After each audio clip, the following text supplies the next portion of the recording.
episode 99. Really excited to have Annelies Husmann here, who runs enterprise sales for growth at Gong. Annelies, how you doing? Good morning, Randy. I'm doing fantastic.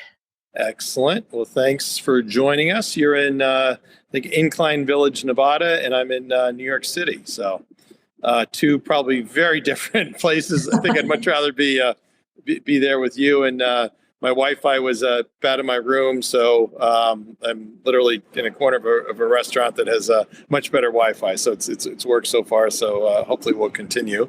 So we're also sponsored today by Alexander Group, who I know Annalies has had some experience with. We can talk about that later. But they're a sponsor of the sales community, and for I'd say a bunch of my hardcore CRO friends who are really hard to please. Alexander Group does a lot of great help around go-to-market, a whole bunch of different kind of go-to-market areas around compensation, around channel. And I kind of consider them, if it's okay to say, a kind of blue-collar or scrappy version of McKinsey or Bain. So I say that in a very kind, loving, and respectful way. Hopefully that goes across okay. And also, as always, brought to you by Sales Community. For those that are members, thanks. Anybody that wants a membership, you can actually go to the site, salescommunity.com, and you'll see in the upper left-hand corner link that says Fall Free. So you can hit that. You can get a free year membership. If you hit the other one, you can pay. So your choice what you want to do. So by way of background, Annalies and I really only met each other this year, so I don't have any good war stories, but as I continue to do more to help Gong sell more, definitely look forward to creating some good stories, if that's okay to say. And as I said, recently moved from San Francisco to Incline Village, Nevada, went to UT, so how do you do the horn thing? Hook 'em horns. There you go. Hook 'em horns. Okay, it's two fingers. Okay, that's right. Yeah. Sorry. And interestingly enough, during 2019-20, you spent 11 months with your husband driving to national parks, and then you explored 14 countries in Europe and Asia. That must have been a blast. It was a time in my life. Really cool. And obviously enjoying the mountain lifestyle, and really enjoyed catching up about your 14-month-old who is amazing, all the great activities and everything that's going on. He's a wild man, so it's a good thing we're raising him up here in the mountains. There you go. Perfect. All right. So let's jump right into it. Maybe tell us a little bit about what your first job was, and then briefly about your career. Absolutely. My first real tech job was a company called O-Power. If people remember those, it was an energy efficiency company based out of Washington, D.C., which is when I lived on the East Coast as well. I started at employee 17, where we were all, working 60 hours a week, like really bootstrapping this organization. And, I got to see the first ride of small company that eventually IPO'd. And of course, in my mind, I thought, oh, great, all tech companies are going to happens all the time. Oh, yeah. It'll be this easy. But needless to say, that gave me the bug, and why I've stayed in tech ever since. Awesome. And then what out from there? From there, I moved out west to San Francisco. I spent the last 10 years in the Bay, and have always stayed in B2B SaaS companies during that fast growth stage. So spent some time at Yammer prior to the Microsoft acquisition. Spent time at AdRoll when we were going from 100 employees to, a global footprint. Went really small after that to a company called Mode Analytics, and helped to build them from the ground up. And then that led me into my year-long sabbatical. There you go. Awesome. And it's been a great ride with Gong so far, right? Couldn't have picked a better place to return back to. Awesome. So maybe tell us a little bit more about Gong. You bet. So from the beginning, I think we were talking about this a little bit earlier, Randy. Just kind of my phrase of Gong and how I see it today in my day-to-day life as a go-to-market leader, which is I literally will never go to market without it again. And I know I drank the champagne, I'm a sales leader there, but what we do is we provide reality into your business so you can make better decisions. So you would actually walk people through Gong a little bit, or should we assume everyone knows high level? Yeah, no, I don't think that. I mean, one thing I found really fascinating was when you're doing your reviews with your sales team. The old days you'd have to ask them all the detailed questions, but because they're using Gong, you're coming to the meeting knowing who the decision maker is, who they met with, where they're at, what's the value prop, what's the timing on the order, kind of all that. So then it's really able to bring the discussion and have you add a lot more value kind of going forward, versus kind of looking in the mirror. Exactly. I mean, no sales leader wants to go into a one-on-one and play 20 questions and ask all of those mundane questions. And no rep wants to be asking those questions either. And so what Gong will do is we'll aggregate all that information in one spot. So me as a sales leader, I can come prepared to my one-on-ones and my deal reviews and spend that hour I have with my manager or a rep really thinking strategically, moving the deal forward, talking about how we're going to win more business, not playing 20 questions around who is the decision maker, are you actually at power, are you multi-threaded, et cetera. And so I think that's just the power of Gong, is being able to bring all of that reality into one platform. Yeah, that's great. And then maybe talk a little bit around the kind of, it's not just manually having to go listen, but there's also some kind of AI that comes involved in terms of coaching and recap and highlights and things like that too, right? 100%. So the first important piece, though, is we are aggregating all those data streams, whether it's email, video, conference calls, soon to be through our Gong collective, things like DocuSign information, the full picture of the reality. And then where I think what really sets Gong apart is our AI goes on top of it, and we'll start providing you with actionable insights to be running your business better and making better decisions. That's great. Any, is there a favorite customer story? I know there's lots of great customer stories, but any one in particular?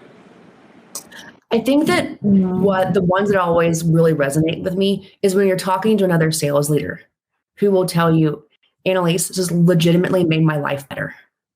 Like I can now, I have a command over my business I never had before. I'm making more money.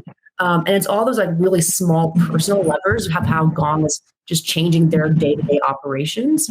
And those are the best customer stories, because it's not about some big splashy win or, us all going to President's Club because of a deal we closed, but it's how we're helping our customers in their daily lives. That's great. And then if you were talking to a recruit, what would you say in terms of why Gong, why the culture is special? Sure. The culture is really special, and I know that sounds so silly to say, but I think it's everyone here just really loves, first and foremost, the platform we're selling. And when you really believe in the platform and when you really believe in what we're going to market with, that comes through in your day-to-day. And so I think that is like the basis of like what a great culture can be, is we all love to be here. We love to sell this platform. And that's invaluable. I think we've all probably in our previous lives, Randy, have sold something we didn't quite believe in or quite get behind. Or maybe I'm the only one. Or it didn't work, maybe. Or it didn't work. Or you're worried about like, how long is it going to show time to value? Or is it going to get set up properly? Yeah. Time to fail. Time to fail. There you go. And so I think that's just like a great part of the culture. And then I can go deeper into the other things that make Gong special, but it's just a really incredible group of people who are living our operating principles day in and day out. That's great. And they're called Gongsters, right? Correct. We're Gongsters. There you go. Awesome. Love it. Love it. I got to spend some time a couple weeks ago during Dreamforce with Meet, who's definitely an impressive CEO, very authentic. And I was actually, we're doing a call with, I'm trying to remember who it was, but there's an it was a executive, very large tech company that I know. And I was just happened to be saying, I just went with the Meet, very impressive. And he literally was walking by and I'm like, Amy, come here. I'm going to introduce you to blah, blah, blah. And so it's like, it worked out so well. But anyway, so then moving off of Gong. So we've got kind of two title topics. One is diversity best practices, and the other one is women in sales. So certainly both very, very hot topics these days. So when you think about diversity best practices, obviously there's a lot, but kind of what comes to mind for you? And actually, before you go, sorry. So I always forget to say, so anybody that is listening or watching, you can see us, you can hear us, we can't see you, but feel free to post any comments or any questions at all. And Tucker behind the scenes, as always, will do a great job of pulling those up. So anyway, so Annalies, back to you. So thinking about diversity best practices. Absolutely. I think that first and foremost, you have to have a strategy and you have to be thoughtful about what you're trying to solve for. I mean, coming up in the tech world as a woman in sales, especially my first job in energy efficiency, there weren't very many other women in that field. And so I think from an early age, this has been something that's been really important to me to make sure that I can have an impact on. And so when you're thinking about diversity and what are the best practices, again, it's have a strategy, be thoughtful about it, and understand it's going to be really hard to execute on it. Building a diverse team, building a team with underrepresented groups through and through, it's not an easy thing to do. And so I think you also need to make sure that you're dedicated to it as well. So if you think about kind of the strategy for it, what are some kind of pieces that come into mind there? Yeah, I think as a sales leader, you really need to be focused on selling throughout the entire process. And I need to be going outbound, right? Making sure that I'm out there recruiting top talent and making sure that most of this top talent, especially from URGs, they're going to be passive. And so you need to understand that they're not going to each be raising their hand a million times over, but you have to go out there and say, hey, I'm going to sell you as much as it is an interview process as well. And I think as leaders, we just have to roll up our sleeves and go do it. Yeah. And then shameless plug for my book, your go-to sales advisor.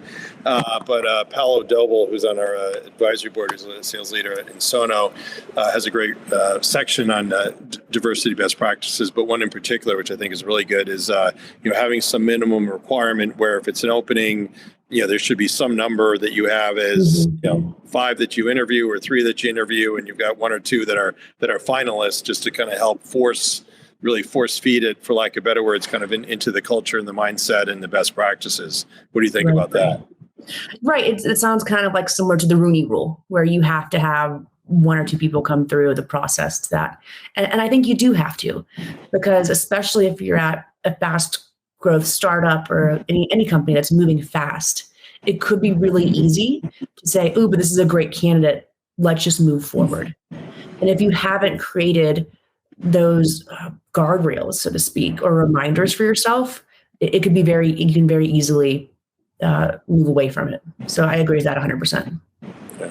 And then how do you figure out, so you said kind of from a thoughtfulness perspective, but how do you kind of train or ingrain that, thoughtfulness that obviously you have, kind of how do you get that in the behaviors of others? That's a great question. I mean, I think at Gong, I'm really lucky. This is something that's important all the way up to Amit's level, the executive leadership team. And I also have incredible recruiting partners that have helped build these strategies with us.